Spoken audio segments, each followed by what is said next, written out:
injury report that Caitlin Clark is a game time decision. I think they did that for ticket sales. I think they knew that we all was going to pick up on that and pretty much say, well, you know what? There's a chance Caitlin Clark could be coming back for this game, maybe even that game. Specifically, the reporting around Caitlin Clark's injury, because I feel like it is getting stranger by the day. It has been a month now that Caitlin... Something's not right in Indiana. The WNBA's brightest star, the player who just months ago was packing arenas, shattering viewership records, and single-handedly rewriting the Fever's future, might be done. Not just for the season, but done. And the craziest part? The signs have been there all along. Colson sustained an anterior cruciate ligament ACL tear. Sydney then to her ACL in her left knee during the first quarter of the game. It began in the first quarter. From suspicious injury updates that change by the hour, to a coach making eyebrow-raising decisions, to a league that seems far more interested in selling tickets than protecting its most valuable player, it's all been leading to this moment. Now the rumors are swirling like never before. Caitlin Clark is on the verge of walking away from the Indiana Fever. About the Caitlin Clark injury. Let's listen to her, bro. Caitlin starting full court running last week. Has she been able to do anything extra since then or return to practice at all? No return to practice. She's been able to get a little bit more in her full court running, with her all of her body weight. It's really building up from doing minimal to then building some endurance to do longer periods of time. She's been able to do a little bit more on the court in terms of how she moved. Caitlin Clark's... So there is really no timetable as to when Caitlin Clark could return. Y'all got me?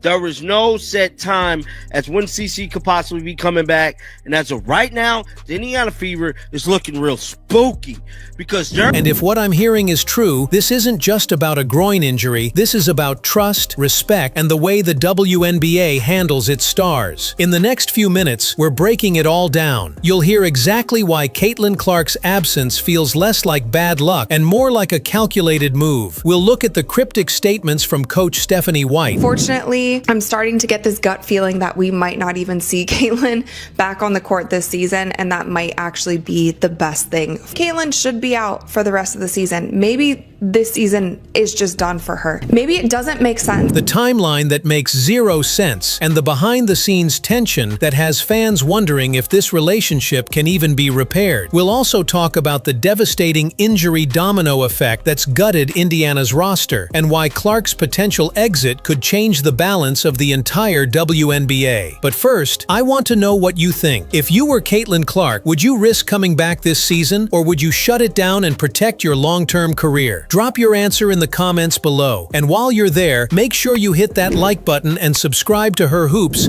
A star player like that, we will never know all the information, nor should we know all the information, and that's actually good for Caitlin. It protects her for when she does come back on the court. She can't be targeted. Teams can't use a certain injury or ailment against her if people don't really know what is going on. But Caitlin Clark came into the WNBA as the headline, the player who turned Iowa basketball into must-watch television, the name that drove ticket sales through the roof the second her name was called on draft night. For the Indiana Fever, she wasn't just a rookie, she was the franchise. And early on, she delivered. The Fever's attendance numbers jumped. National broadcasts suddenly featured Indiana, a team that had been all but invisible the past few seasons. Merch sales, off the charts. But it's looking like he don't care for Caitlin Clark. We know clear as day that Stephanie White has been looking in certain areas not to be feeling the Caitlin Clark effect.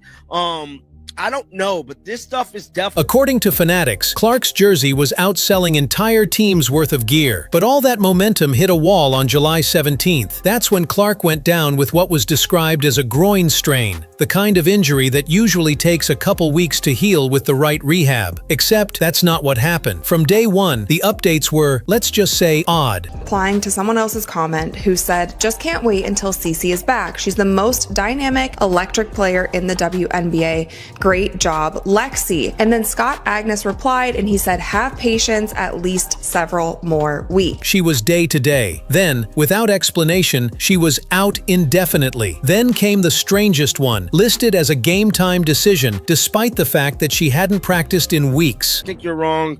Again, you think it'll be a couple more weeks before CC returns to practice. Please stop always saying negative and depressing hit about Caitlin Clark. She has been running full court consistently as reported for over a week. For fans, it felt like someone was playing a shell game. Was she close to returning or nowhere near it? The Fever weren't saying. And the league? They seem more interested in dangling hope than delivering clarity. Here's the real issue. Caitlin Clark's injury status has turned into a PR circus, and every party involved has a different agenda.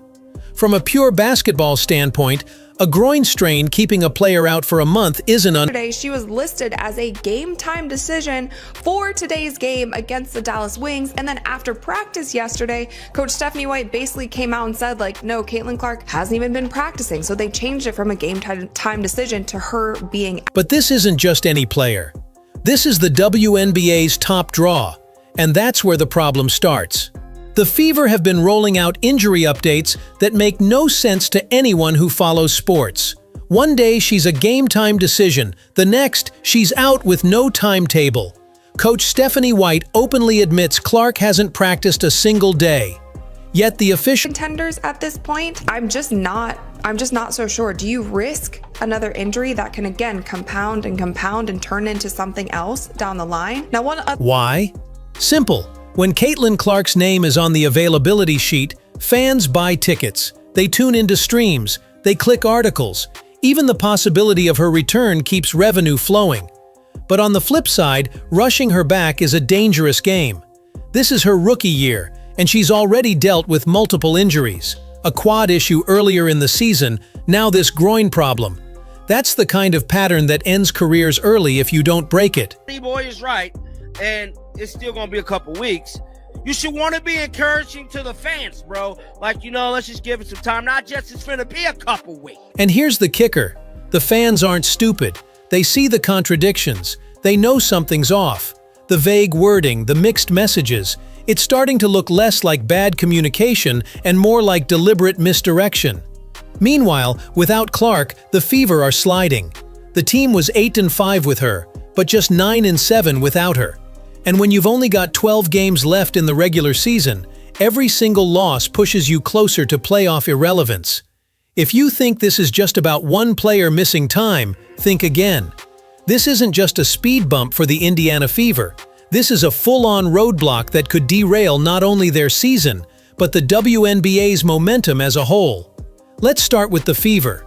Without Clark, their offense has gone from dynamic to predictable. Kelsey Mitchell, a natural scorer, is now forced into primary ball-handling duties. Aaliyah Boston is being asked to create plays from the high post like a point forward. Heck, we've even seen possessions where the center is bringing the ball up the floor because there's literally nobody else who can. And the depth chart? Paper thin. They've got 10 healthy players on paper, but Coach White barely plays 4 of them. That means games are being fought with a 7-player rotation in a league where fatigue kills you late. Add in the fact that both backup point guards, Sydney Colson and Aari McDonald, are done for the season, and it's basically the basketball version of duct taping a car together and hoping it finishes the race. Now here's the league-wide angle. The WNBA's growth this season has been tied almost completely to Caitlin Clark. We're talking record-shattering TV ratings, sellouts in arenas that hadn't seen 5,000 fans in years, and a tidal wave of new sponsorship interest. If she's gone for the year, or worse, decides to walk away from the Fever entirely, that growth wave could collapse overnight. History tells us the danger is real. When star players are mishandled or burned out early, leagues suffer. Think about what happened to the WNBA in the early 2000s when Lisa Leslie and Cheryl Swoops hit injury walls. National interest dipped, TV deals shrank, and it took years to recover. For the Fever, this is make or break. Without her, they limp into the playoffs as a low seed, easy first-round exit.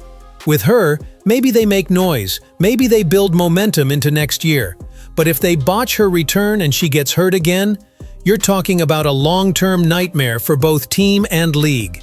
While the Fever are busy fumbling Caitlin Clark's situation, other teams are watching, and they're salivating. Let's be honest, if Clark's relationship with Indiana truly fractures, there will be a line of franchises ready to clear cap space, shuffle rosters, and make her the face of their team. Imagine her running the show in New York alongside Brianna Stewart and Sabrina Ionescu. Picture her in Las Vegas, feeding Asia Wilson for easy buckets while Jackie Young runs the wing. Or how about Los Angeles, where the Sparks have been desperate for a marquee star to revive their brand? And don't forget, the WNBA's 2026 CBA negotiations are coming. That's a big deal, because player mobility could change dramatically. If Clark wants out, she might not have to wait for the usual rookie contract expiration. Player leverage is growing, and a public fracture with the Fever could easily spill into those negotiations. Then there's the overseas option. Clark would instantly be the highest-paid women's player in the world if she decided to take her talents to Europe or Australia for a season or two. We've seen legends like Diana Taurasi and Brittany Griner do it, not for fun, but because the paychecks were better and the workload could be managed. If Indiana keeps mishandling her, that could start looking like a real escape route. Of course, the Fever aren't completely powerless here.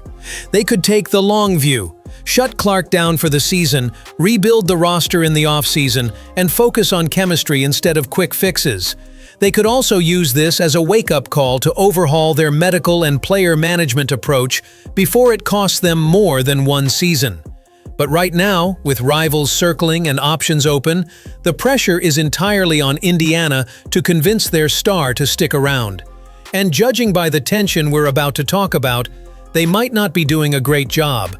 Once the news broke, not in an official team statement, but through sources and half-leaked reports, the reaction was instant. Fever fans flooded social media with one recurring theme: betrayal. The season ticket holders who paid top dollar expecting to watch Caitlin Clark in person, they suddenly faced the reality that they might not see her at all for the rest of the year. Parents who planned trips months in advance so their kids could see their hero live, those plans were now just gone. Twitter, or X, depending on what you call it, lit up with hashtags like #FreeCaitlin and #FeverTransparencyNow. Even neutral WNBA fans, the ones who tune in just for the love of the game, were openly questioning the handling of this situation. Then the media pile-on began. Sports talk shows, podcasts, YouTube channels, all chewing over the same question. Was this about player health, or was it about protecting the brand? And here's where things really got messy. Some commentators outright accused the league of using Clark's injury status as a marketing tool, that by keeping her return date vague, the WNBA could keep ticket demand artificially high, because as long as there was a chance she might play, people would still show up. The debate spiraled from sports pages to mainstream outlets, and soon, this wasn't just about basketball. It became a case study in athlete welfare, corporate PR spin, and the fine line between optimism and exploitation. This situation wasn't happening in a vacuum. It was part of a much bigger storm the WNBA was heading into.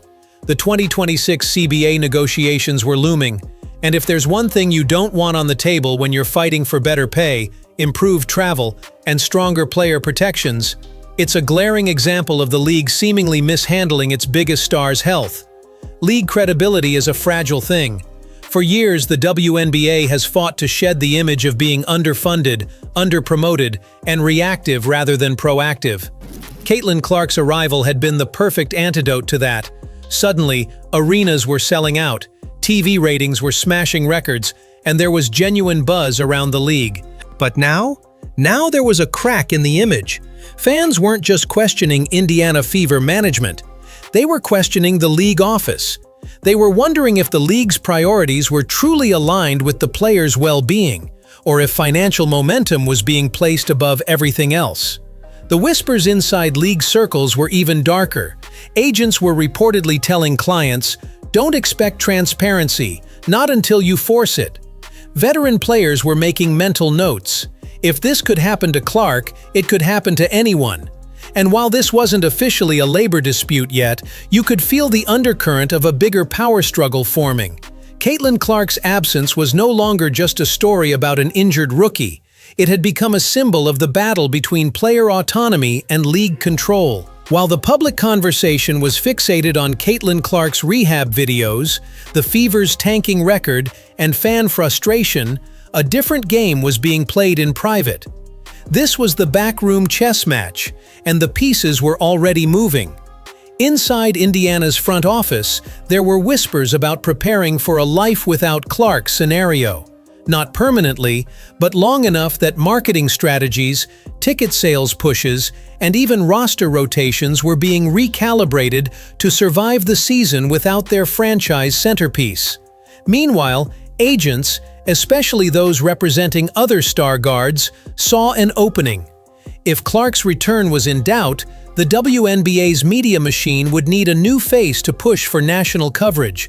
Suddenly, sponsorship calls that were once automatic for Clark were being redirected toward other marketable players. It wasn't malicious, just business. But business moves like that can change power dynamics overnight. Then there were the league office maneuvers. Sources claim certain executives were already thinking ahead to the CBA. If Clark's injury drama could be spun as a miscommunication rather than a systemic issue, it could limit the damage when player reps came to the table demanding stronger injury protections. But perhaps the most intriguing development?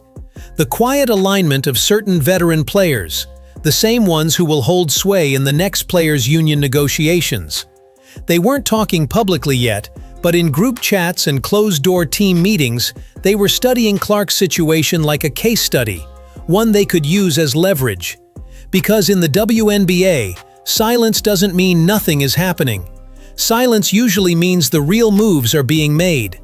If you strip away the optimism, the fan hope, and the carefully packaged PR statements, the Fever's situation could be approaching a three-pronged crisis. Scenario 1. Clark is shut down for the season. In this case, Indiana's competitive hopes vanish entirely. The team becomes a development lab, giving younger players minutes, experimenting with lineups, and, frankly, playing for a higher draft pick. That's the practical choice, but it carries a heavy cost. Arenas half full, a dip in national TV ratings, and sponsors quietly reconsidering multi-year commitments. Scenario 2. Clark returns too soon and gets re-injured. This is the nightmare scenario. It would feed the perception that the WNBA prioritizes short-term marketing wins over long-term player health. The fallout here isn't just athletic, it's political. Players' union leaders could seize on it as a rallying cry in 2026's CBA talks, and public trust in team medical staff could take a hit that lasts years. Scenario 3. Clark never fully regains her pre-injury form. Unthinkable for Fever fans, but in professional sports, it happens. If her explosiveness, shooting rhythm, or durability takes even a small step back, Indiana's entire rebuild plan has to be rewritten. And in the ruthless world of pro basketball, the conversation can shift from future MVP to high-maintenance star shockingly fast. But here's the twist. Some league insiders believe the most likely endgame isn't any of these extremes. Instead, it's something more calculated, a prolonged rehab that stretches deep into the off-season, paired with a controlled media rollout framing her absence as strategic rather than tragic. In other words, instead of letting injury define her, the narrative becomes Clark is resting, retooling, and coming back with vengeance. That's not just sports recovery, that's brand protection. The question is, who's really writing that story? Clark, the Fever, the league office, or a mix of all three? Because in a season like this, the truth is rarely simple, and almost never told in full. And so, if this really is the endgame, the questions only multiply. Will Caitlin Clark ever suit up in a Fever jersey again this season? Or have we just witnessed the quiet beginning of a much bigger battle, one that could reshape the WNBA entirely? The silence from the front office, the cryptic social media posts, the shifting energy in that locker room, it all points to something brewing beneath the surface. One thing's for sure, this story is far from over, because the next move, it could change everything. And when it happens, you'll hear it here first. Stay tuned.